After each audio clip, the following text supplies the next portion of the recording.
Well, welcome everyone. Happy Friday. Thank you for joining us today here at the Houston SPCA, the campus for all animals. My name is Dr. Roberta Westbrook, and I'm the Chief Animal Welfare and Medical Officer here.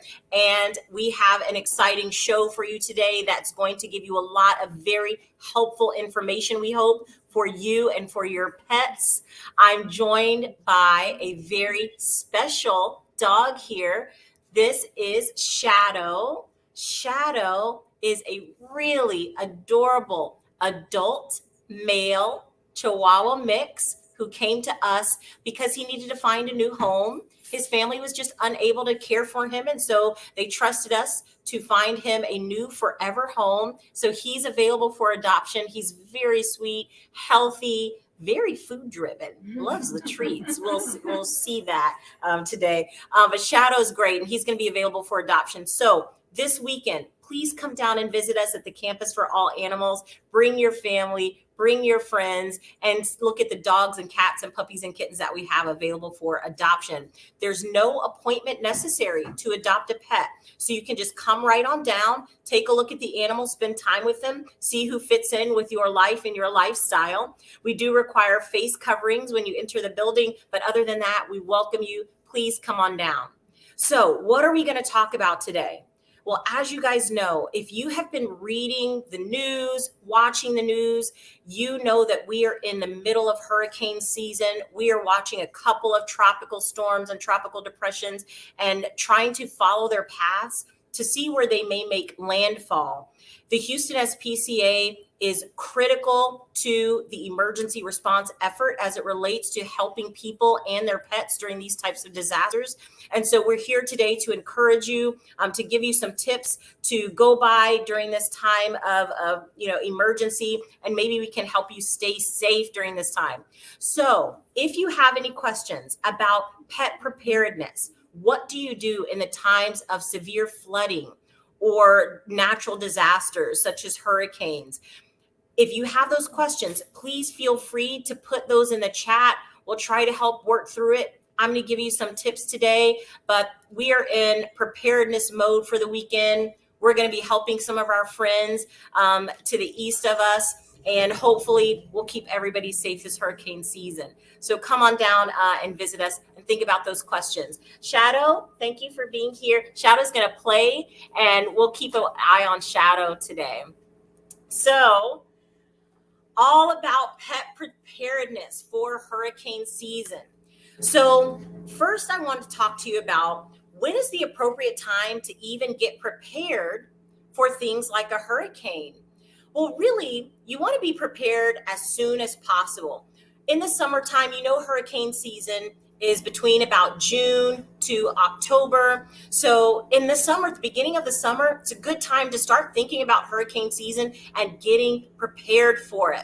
And you might think, what do I even need? Usually during a hurricane, I'm panicked. I don't know what I'm going to do. How do I prepare for my pets? Well, I'm going to give you some tips today. And tip number one is that we encourage you to make plans so that you can always take your pets with you. Okay, we want you to take your pets with you. They can be stress relieving for us because oftentimes they help to calm our nervous feelings, but they need us as well. They're not used to new environments, new people, and so we always want to make sure that our pets can stay with us. So let's talk about how you can keep your pet with you and how to create a do-it-yourself pet preparedness kit. So any kit needs something to hold the items in, right? So we need to hold the items. So if you need to make a pet preparedness kit, there's two things that you can do to hold items for your pet. One is a hard pet carrier, a hardcover pet carrier, one like you see here. This hard-covered pet carrier can not only double as housing for your pet, but initially when you're making the kit, it can be used to store the items that you're going to need for your pet. Make sure that this carrier is large enough for your pet's comfort, right? You want them to be able to stand up, turn around, lie down in the carrier. So you don't want it to be too small, particularly for cats as well. So cats need space. A lot of us have big cats. Sometimes our cats are a little bit overweight. They're a little chunky. And so you want to give your cat space to move around in the carrier. So look at Shadow. Shadow's such a good boy. Oh, what a good boy. He went right in with no problem though. And so it's a good idea if you, at some point when you have a pet, start getting them used to being in a carrier. That way, whenever there's these emergency situations that arise, being in a carrier is not uncomfortable for them. So you can always, for weeks before hurricane season, have a carrier sitting out in your living room, put treats in there, feed your pet in there, put them in there occasionally, make it a fun place for them to go so that it's not shocking when it comes time for hurricane preparedness. You have to grab and travel right away. You got to get out of the house. Then the crate is not going to be so scary for them. So that's option number one. Have a crate for housing as well as to store the items. And once again, we have our favorite toy, that snuffle mat that Shadow is enjoying. He is finding those treats in there. So that's great. So the next thing that you can do, if you don't have a carry or a crate and you just want to have a duffel bag that you can put items in, we have an example of that here. So here is a nice duffel bag that you can use. Everybody's got some sort of duffel bag that has zippers and pockets in it at home. That's all you need. Doesn't have to be fancy, just something that you can put items in. And so you may be wondering a couple of things. Number one, what items do you put in here? But number two, how long should you prepare to be gone, right? And some of these questions we don't really know, right? We don't know how long you might need to be gone, but we suggest packing for about 2 weeks, being away from your home. Because as you know, power might go out, water might go out, roads might be flooded. You may not be able to get back to your home right away. So make sure you have a duffel bag that you can be prepared for about 2 weeks. So what does your pet need? Well, some of it is obvious, right? Your pet's going to need to eat and drink water. Those basic care needs to keep them healthy, food and water, right? So you can buy oftentimes little small bags of food, travel bags of food, or you can put them in Ziploc bags. But having some small bags of food to help during this 2 weeks, some kibble that won't spoil very quickly is a great idea. So having some kibble that you can put in your duffel bag is helpful. Maybe even some treats, because we still want to spoil our pets, even though we're in the middle of a hurricane. They deserve treats. So put a bag of treats in there too.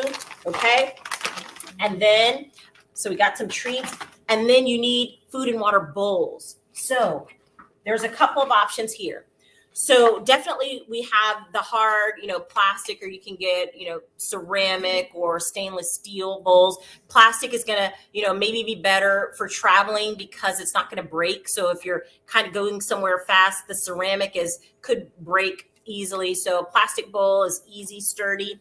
And then we also have an example of a collapsible water bowl. So this helps to save space, and it helps during traveling. Because even if your pet cannot get to food right away, water is very important for health. So we need to make sure that pets stay hydrated. So you can get these at your local pet store, a little collapsible water bowl. And then you can also have a food bowl. And really, when it comes to dry kibble, they can eat out of your hand. Really, there's a lot of options for dry kibble, but we got to have something to put their liquids in. So that's to start. You need a hard carrier, you need a duffel bag, and then you need food and some source of water. So that's a good place to start. Does anybody have any questions for now? Yeah, so Janie has a question about the crate. One is how does she keep her pet from being anxious inside the crate? And specifically, she has a cat. Yes.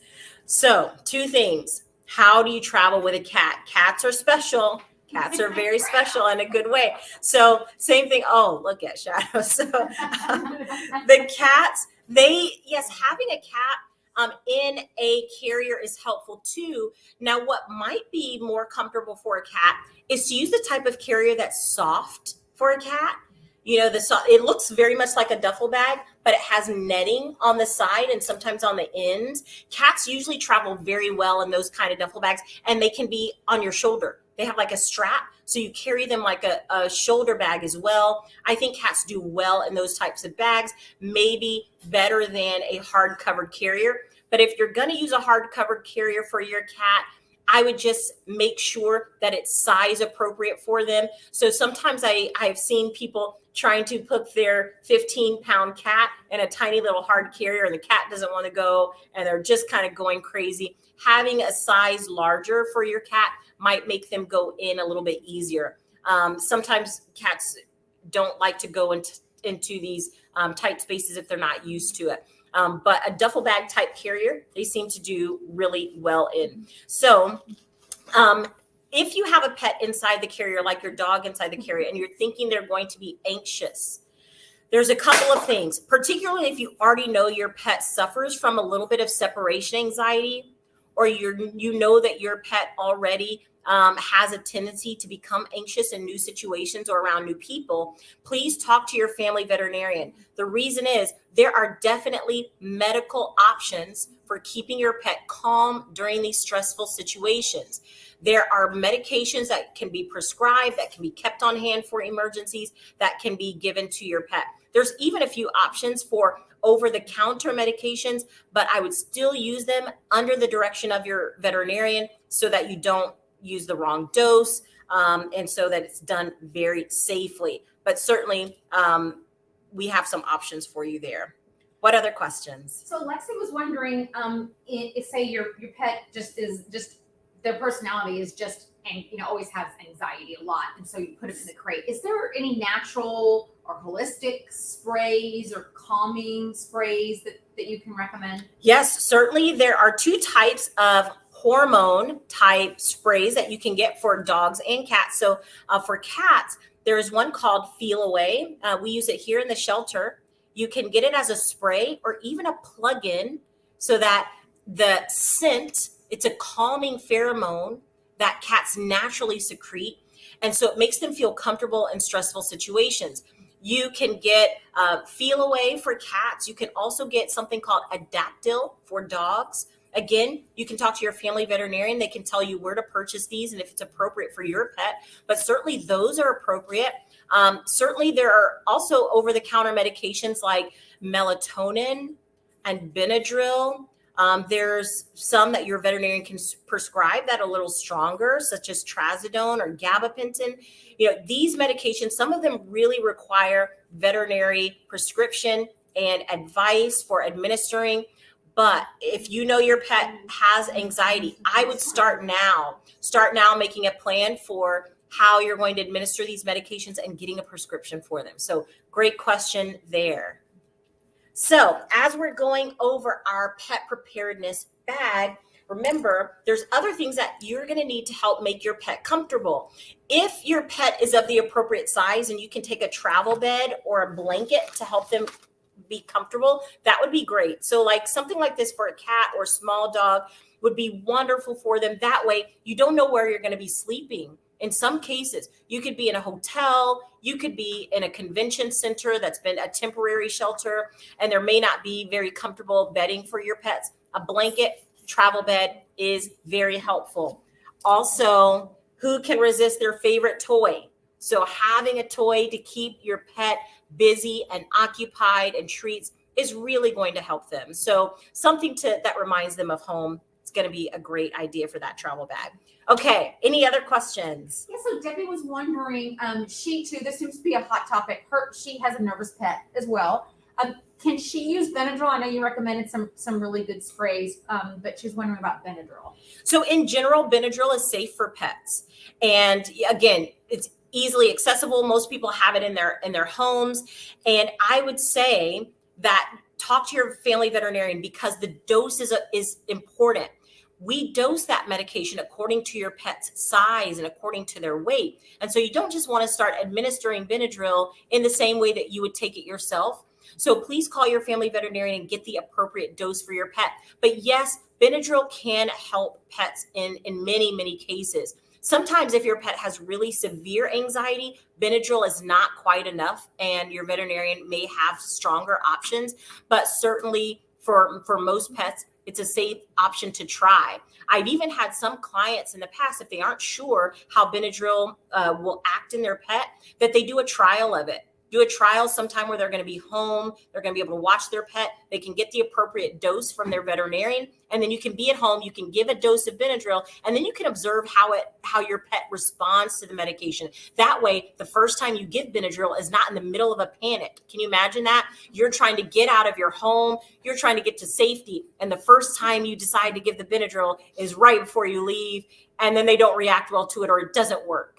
So preparedness is the key. And so if you can get that done early, see your veterinarian, it's a good option.